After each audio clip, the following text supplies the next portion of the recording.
Hello there my fellow Guardians, how's it going? This is Mario here, bringing you guys another Destiny video. Today I'll be going over the Titan class and everything we've learnt so far. I'll be going over the Titan's role in the lore of Destiny, as well as subclasses and class specific loot. If you'd like to check out my videos on the Hunter and the Warlock classes, check the description below.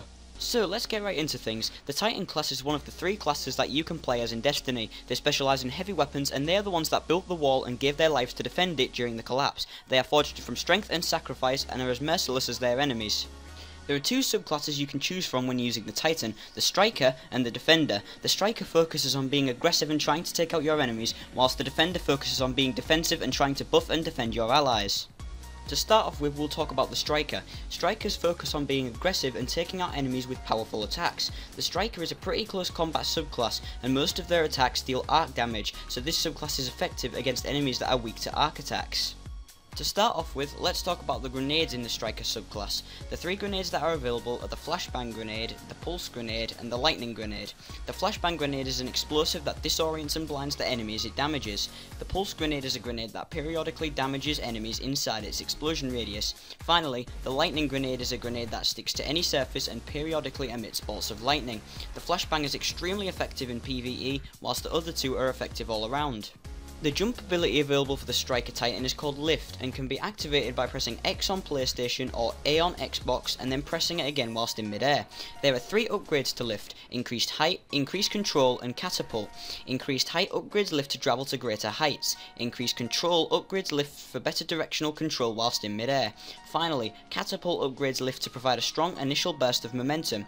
Increased control will stop you from being a sitting target, whilst catapult will get you out of the enemy's lines of sight very quickly. Increased height is probably not your best option, as it will leave you a sitting target for longer.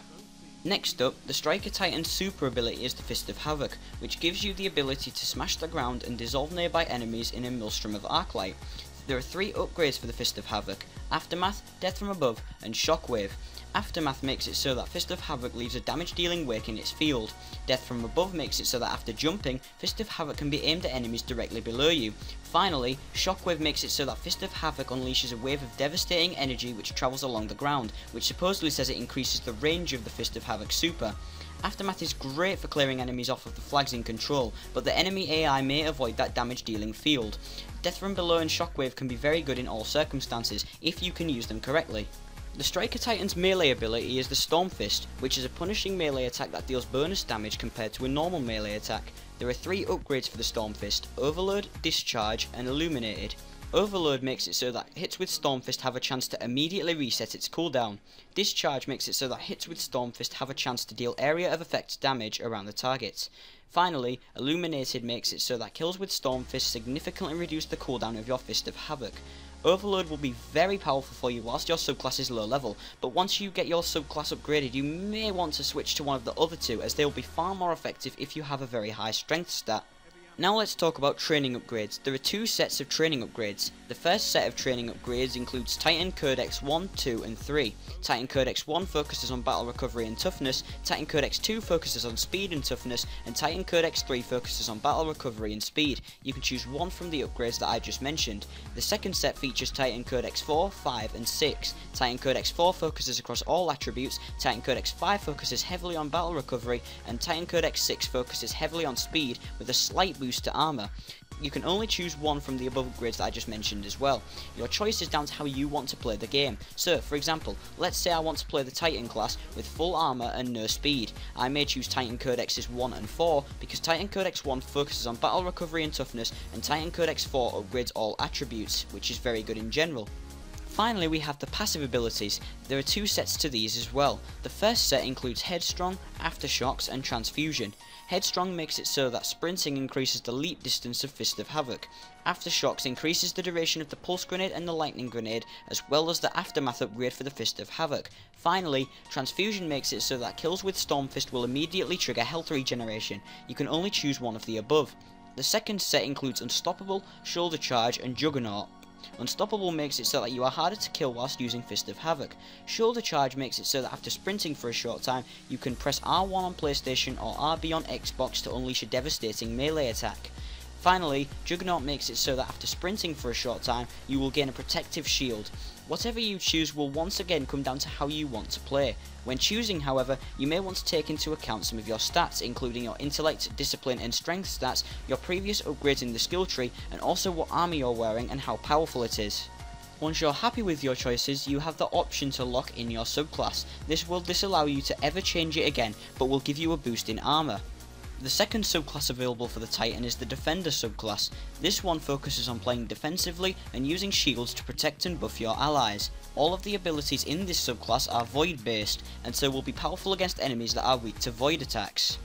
To start off with, we'll talk about the grenades. There are 3 grenades with the Defender subclass: the Magnetic Grenade, the Spike Grenade, and the Suppressor Grenade. The Magnetic Grenade is a grenade that attaches to enemies and then explodes twice. The Spike Grenade is a grenade that attaches to any surface and emits a torrent of damaging void light. Finally, the Suppressor Grenade is an explosive that prevents enemies from using abilities for a short time. For the low level stages of this subclass, the Magnetic Grenade sounds pretty good, but to me the Suppressor Grenade will be great for someone who wants to play Defender. It allows them to suppress the enemy's abilities whilst buffing their own. However, all of these sound equally reasonable. Next I'll be talking about the jump ability. The jump ability for the Defender Titan is Lift, which can be activated by pressing X on PlayStation or A on Xbox and then pressing it again whilst in midair. There are 3 upgrades to Lift: increased height, increased control, and catapults. Increased height upgrades Lift to carry you higher. Increased control upgrades Lift for better directional control whilst in midair. Finally, catapult upgrades Lift to provide a strong initial burst of momentum. I talked about these exact same upgrades before, so if you want more detail I recommend going back and watching the Striker subclass, but I'll quickly reinstate that increased height probably isn't your best option, as it leaves you a sitting target for longer. However, the other 2 upgrades are very good. The Defender Titan's super ability is Ward of Dawn, which allows you to shape Void Light into an indestructible shield to protect you and your allies from harm. There are 3 upgrades to this Ward of Dawn ability: Armor of Light, Blessing of Light, and Weapons of Light. Armor of Light makes it so that while inside Ward of Dawn, you and your allies gain significant damage resistance. Blessing of Light makes it so that passing through Ward of Dawn grants you and your allies a temporary shield. Finally, Weapons of Light makes it so that passing through Ward of Dawn grants you and your allies a temporary increase to weapon damage. These upgrades depend on what kind of buff both you and your teammates need. If you're in a fire team with your friends, this will be extremely useful, as you can look at your friends' weapons and stats and see what would be the most useful at that current time. Let's say both of your teammates have high armor ratings but low attack and impact ratings. You might pick Weapons of Light to provide a temporary weapon damage increase when they run through your Ward of Dawn. The melee ability for the Defender is very interesting and is called Disintegrate. Killing an enemy with this powerful melee attack creates a force barrier around you which absorbs incoming damage. There are 3 upgrades to this ability: War Machine, Gift of Light, and Unbreakable. War Machine makes it so that while force barrier is active, all your weapons reload and ready blindingly fast. Gift of Light makes it so that when the force barrier created by Disintegrate is active, all your kills have a chance to create orbs of light. Unbreakable makes it so that force barrier will continually recharge. War Machine sounds pretty decent for the first upgrade, but I'd recommend switching to Gift of Light or Unbreakable once you unlock them. Fast reload speeds will more than likely be attained through armor abilities, and you could use Disintegrate on more useful upgrades. Then again, it's your choice. Next up, we have the training upgrades. There are 2 sets of these. The first set consists of Titan Codex 1, 2 and 3. Titan Codex 1 focuses on battle recovery and toughness, Titan Codex 2 focuses on speed and toughness, and Titan Codex 3 focuses on battle recovery and speed. The second set features Titan Codex 4, 5 and 6. Titan Codex 4 focuses across all attributes, Titan Codex 5 focuses heavily on battle recovery, and Titan Codex 6 focuses heavily on speed with a slight boost to armor. Which one you choose is down to how you want your Defender to play out. If I want a very fast Titan with little recovery, I might choose Titan Codexes 2 and 6, considering these would provide better upgrades for my needs. Finally, we have the passive abilities. There are 2 sets of these as well. The first set includes Bastion, Relentless, and Gift of the Void. Bastion increases the duration of Ward of Dawn. Relentless increases the duration and strength of the shield created by Disintegrate. Finally, Gift of the Void makes it so that as Ward of Dawn takes damage from enemy fire, it creates additional orbs of light. Personally, all of these are decent, so it'll come down to your stats and whether you use Ward of Dawn or Disintegrate more. The second set consists of Untouchable, Iron Harvest, and Illuminated. Untouchable reduces the cooldown time of Ward of Dawn. Iron Harvest makes it so that heavy weapon kills have a chance to create orbs of light for your allies. Finally, Untouchable increases the benefits granted by the Blessing of Light and Weapons of Light upgrades for your Ward of Dawn super. Again, it's down to your stats, what you use the most, and what you want to use the most. Once you're happy with your subclass, you can lock it in and be disallowed to ever change it again for a boost in armor. Now I'll talk about Titan specific loot and aesthetics. The Titan's armor has an 80-20 armor to cloth ratio, showing that they're pretty tank. As far as specific loot goes, there are items called marks in Destiny. These are Titan only pieces of armor that do not directly affect any stats and are simply for aesthetics. These are attached to a Titan's hip and hang down from his side. These vary from several strips to a big piece of cloth. Overall, from the ones we saw in the beta, these look pretty damn cool.